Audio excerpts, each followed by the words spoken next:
Urdu time line دیکھنے اور سننے والوں کو حفیظ الرحمان کے جانب سے السلام علیکم۔ ناظرین، برطانوی صحافی لورین کی قبولی اسلام کا حیرت انگیز واقعہ جسے سن کر آپ کو مسلمان ہونے پر فخر محسوس ہوگا۔ لورین پیشے کے لحاظ سے صحافی ہے جس کا شمار دنیا کے مشہور ترین صحافیوں میں ہوتا ہے۔ لورین برطانیہ کے ایک امیر کبیر خاندان میں پیدا ہوئی۔ دولت، عزت، شہرت سب کچھ اس کے قدموں میں تھا۔ بچپن سے اس کے ذہن میں اسلام اور مسلمانوں کے خلاف نفرت اور زہر بھرا گیا، اور لورین بھی باقی غیر مسلموں کی طرح یہی سمجھتی کہ مسلمان بہت زیادہ ظالم، انسانیت دشمن اور سفاک قسم کے لوگ ہیں۔ اس لیے اس نے ہمیشہ اسرائیل کے حق میں آواز بلند کی، جبکہ فلسطینی مسلمانوں کو دہشت گرد اور ظالم کے طور پر رپورٹ کیا۔ لیکن ایک دن لورین کو اللہ تعالیٰ نے وہ حقیقت دکھائی جس کے بارے میں شاید اس نے کبھی سوچا بھی نہیں تھا۔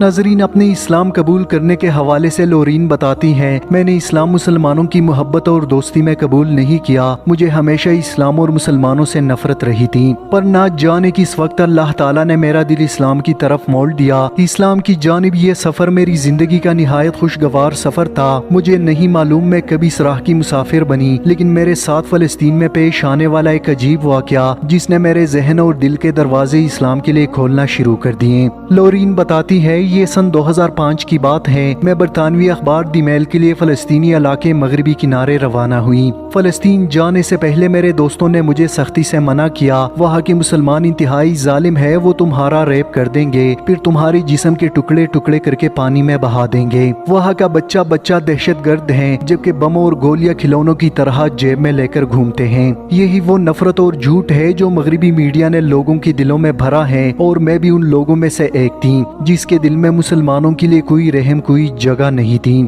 چونکہ میں ایک رپورٹر تھی اور یہ میرے کیریئر کا سوال تھا، اس لیے ان تمام خطرات کے باوجود میں نے فلسطین جانے کا فیصلہ کر لیا۔ اگلے دن میری فلائٹ تھی اور میں فلسطین کے لیے روانہ ہوئی۔ میرے چہرے پر ڈر و خوف اور افسردگی کے اثرات نمایاں تھے۔ میں دل میں سوچتی رہی، شاید یہ میری زندگی کا آخری سفر ہو، لیکن مجھے کیا معلوم تھا یہ سفر میری زندگی کو خوشیوں سے بھر دے گا۔ سفر کے اختتام پر میں فلسطینی علاقے مغربی کنارے میں اس حال میں داخل ہوئی کہ میرے جسم پر میرا کوٹ بھی نہیں تھا، کیونکہ تل ابیب کے ہوائی اڈے پر اسرائیلی حکام نے میرا سب کچھ چھین لیا۔ اسرائیلی فورسز نے میرے سارے کپڑے اتار کر میری تلاشی لی، اور جان بوجھ کر تقریباً آدھے گھنٹے تک مجھے ننگا ایک چھوٹے سے کمرے میں بٹھایا گیا۔ جبکہ حیرانگی کی بات یہ ہے، ان کو معلوم بھی تھا کہ میں ایک برطانوی اعلیٰ درجے کی صحافی ہوں، جبکہ یہ سارا غیر اخلاقی عمل اسرائیلی حکام جان بوجھ کر میرے ساتھ کرتے رہے۔ میں نے ساری زندگی جن کے حق میں آواز بلند کی، ان کا رویہ دیکھ کر مجھے شدید تکلیف ہوئی۔ اس کے بعد میں فلسطین مغربی کنارے میں داخل ہوئی۔ اس علاقے میں شدید سردی تھی، چونکہ میرا سوٹ کیس اور ضروری سامان اسرائیلی حکام نے اپنے قبضے میں لیا تھا، اور میں رام اللہ کے مرکزی علاقے میں شدید سردی سے ٹھٹرتی ہوئی چلی جا رہی تھی۔ اس دوران اچانک ایک فلسطینی خاتون نے میرا ہاتھ تھام لیا اور تیزی سے عربی زبان میں کچھ بڑبڑاتے ہوئے مجھے ایک تنگ گلی کی طرف لے گئی۔ سب سے پہلے میرے ذہن میں جس خدشے نے جنم لیا وہ یہ تھا کہ کیا میں ایک فلسطینی عورت کے ہاتھوں اغوا ہو چکی ہوں۔ میں نے سوچا اب میں زندہ نہیں بچ سکتی، پتہ نہیں کتنے لوگ میرا ریپ کر کے اور اس کے بعد میرے جسم کے ٹکڑے کریں گے۔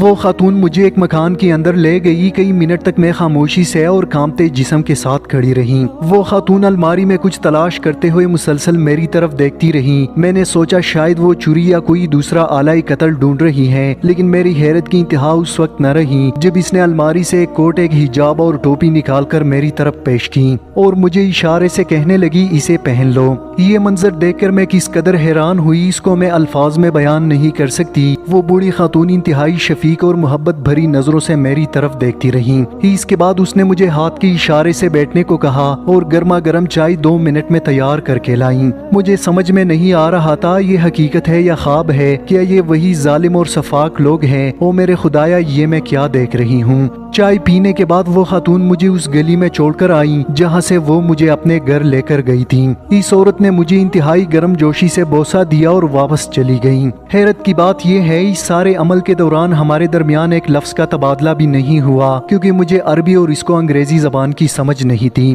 اس واقعے کے بعد میرا دل پگھلنے لگا۔ میں شدید تذبذب کا شکار تھی۔ جن لوگوں کو میں ساری زندگی سپورٹ کرتی رہی انہوں نے مجھے ننگا کیا، اور جن سے میں ساری زندگی نفرت کرتی رہی انہوں نے میرے جسم کو ننگا ہونے سے بچا لیا۔